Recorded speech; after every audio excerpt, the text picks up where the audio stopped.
Hello friends, welcome to Living Stone Classes. मैं हूं अंजना और आज हमारा अगला टॉपिक है उत्तर प्रदेश की नदियां, झीलें एवं बांध। तो चलिए हम स्टार्ट करते हैं नदियों से। प्रदेश में नदियों को उद्गम स्रोत के आधार पर कितने भागों में विभाजित किया गया है? तो नदियों को किसके आधार पर, उद्गम स्रोत के आधार पर कितने भागों में विभाजित किया गया है? ये 3 भागों में विभाजित किया गया है। कौन कौन सा? तो हिमालय से निकलने वाली नदियां, गंगा के मैदान से निकलने वाली नदियां और तीसरा है प्रादीपी पठार से निकलने वाली नदियां। प्रदेश में सर्वाधिक लंबी नदी कौन सी है? तो सभी जानते हैं, गंगा नदी। तो अपने यूपी में इसकी लंबाई कितनी है? तो 1450 वर्ग किलोमीटर। कितनी? 1450 वर्ग किलोमीटर। प्रदेश में किस जिले में गंगा नदी यमुना नदी से मिलती है? तो प्रयागराज में संगम नगरी के नाम से प्रयागराज को जानते हैं। तो क्या है, प्रदेश में किस जिले में गंगा नदी यमुना नदी से मिलती है? तो प्रयागराज। प्रदेश की मुख्य नदियां कौन कौन सी हैं? मतलब उत्तर प्रदेश की प्रमुख नदियां कौन कौन सी हैं? तो गंगा, यमुना, रामगंगा, गोमती एवं घाघरा। तो ये कौन कौन सी हैं हमारी यूपी की प्रमुख नदियां? गंगा, यमुना, रामगंगा, गोमती एवं घाघरा। प्रदेश की सर्वाधिक नदियों का प्रवाह पश्चिम से दक्षिण पूर्व की ओर है। तो सर्वाधिक नदियों का प्रवाह किस ओर है? ज्यादातर तो पश्चिम से दक्षिण पूर्व की ओर है। प्रदेश में गंगा नदी कितने जिलों से होकर बहती है? तो 28 जिलों से गंगा नदी होकर बहती है। प्रदेश में यमुना नदी कितने जिलों से होकर बहती है? तो उत्तर प्रदेश में जो यमुना नदी है वह 19 जिलों से होकर बहती है। तो गंगा नदी 28 जिलों से होकर बहती है और यमुना नदी 19 जिलों से होकर बहती है।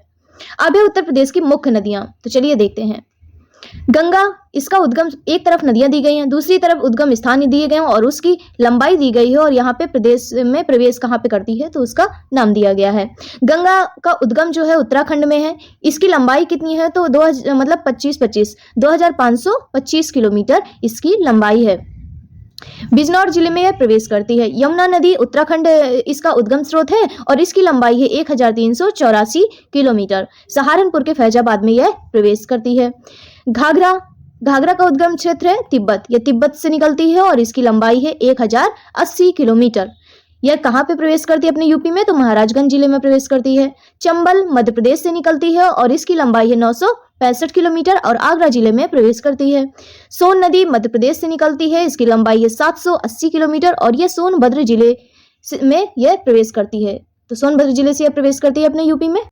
तो जो सोन नदी थी मध्य प्रदेश से निकलती है, इसकी लंबाई 780 किलोमीटर और यह सोनभद्र जिले से अपने यूपी में प्रवेश करती है।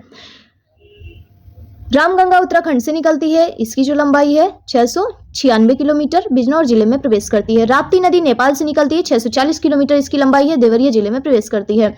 बेतवा मध्य प्रदेश से निकलती है और इसकी लंबाई है 590 किलोमीटर और यह ललितपुर जिले में प्रवेश करती है। गोमती जो है उत्तर प्रदेश से निकलती है और यह इसकी लंबाई है 910 किलोमीटर, पीलीभीत जिले से यह प्रवेश करती है।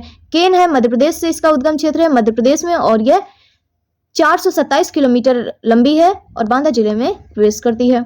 टोंस मध्य प्रदेश से निकलती है, 264 किलोमीटर इसकी लंबाई है और प्रयागराज जिले से यह प्रवेश करती है। कौन सी? टोंस नदी। शारदा उत्तराखंड क्या है इसका उद्गम क्षेत्र और 350 किलोमीटर इसकी लंबाई है और यह पीलीभीत जो जिला है वहां से यह प्रवेश करती है। तो इस तरीके से नदियां हुई। अब हम आगे देखते हैं उत्तर प्रदेश में मुख्य स्थित झीलों के बारे में। तो झीलें एक तरफ है, दूसरी तरफ स्थान दिया गया। करेला झील कहाँ पे है? तो करेला झील है लखनऊ में। करेला झील है लखनऊ में। इतौजा झील है लखनऊ में। करेला झील लखनऊ में और इतौजा झील भी है लखनऊ में। और यहाँ से आपको ये जो टॉपिक है यहाँ से आपको यूपीपीसीएस आरओ में भी क्वेश्चंस देखने को मिलेंगे। मोती झील जो है यह कानपुर शहर, तो मोती झील है कानपुर शहर में। बखीरा झील है संत कबीर नगर में। सेखा झील है अलीगढ़ में। दहर झील है हरदोई में। नौह झील है मथुरा में। दरवन झील है अयोध्या में। समसपुर झील है रायबरेली में। गौर झील है रामपुर में। तो मोती झील कानपुर शहर, बखीरा झील संत कबीर नगर, सेखा झील अलीगढ़, दहर झील हरदोई, नौह झील मथुरा, दरवन झील अयोध्या, समसपुर झील रायबरेली और गौर झील है रामपुर। चित्तौड़ झील बहराइच, लीलौर झील बरेली, फुलहर झील पीलीभीत, बेती झील प्रतापगढ़, नैया झील प्रतापगढ़। तो गौर झील रामपुर, चित्तौरा झील बहराइच, लीलौर झील बरेली, फुलहर झील पीलीभीत, बेती झील प्रतापगढ़, नैया झील प्रतापगढ़। तो इस तरीके से ये झीलें हमारी कंप्लीट होती हैं। अब इसी के साथ हम पढ़ लेते हैं उत्तर प्रदेश के मुख्य बांध। एक तरफ बांध है, दूसरी तरफ स्थान है और किस नदी पर स्थित है वो दिया गया है। तो पहला है हमारा अर्जुन बांध। अर्जुन बांध है महोबा में और किस नदी पर है? तो अर्जुन नदी में है। झलारपुर बांध है महोबा में, झलारपुर और अर्जुन बांध ये दोनों है महोबा में, लेकिन अर्जुन जो बांध है वो अर्जुन नदी में है और झलारपुर बांध है करदिया नदी पे। करदिया नदी पे कौन सा है? झलारपुर बांध। सुकमा डुकमा बांध ये कई जगह पूछा गया है क्वेश्चंस में, इंपॉर्टेंट है। सुकमा डुकमा बांध है झांसी में और यह बेतवा नदी पे है। पथरी बांध है झांसी में, पथरई नदी पे है। माता टीला बांध भी है झांसी में, बेतवा नदी में है। और परीक्षा बांध जो है वो भी झांसी में है, बेतवा नदी में। तो बेतवा नदी में दो बांध है, माता टीला और परीक्षा बांध, दोनों कहाँ है? झांसी में। झांसी में अगर वैसे देखें तो कितने बांध यहाँ पे हमको दिख रहे हैं? तो यहाँ पे अभी 4 बांध दिख रहे हैं, सुकमा डुकमा बांध, पथरी बांध, माता टीला बांध, परीक्षा बांध। ये हमारे चारों बांध कहाँ पे हैं? तो झांसी में है।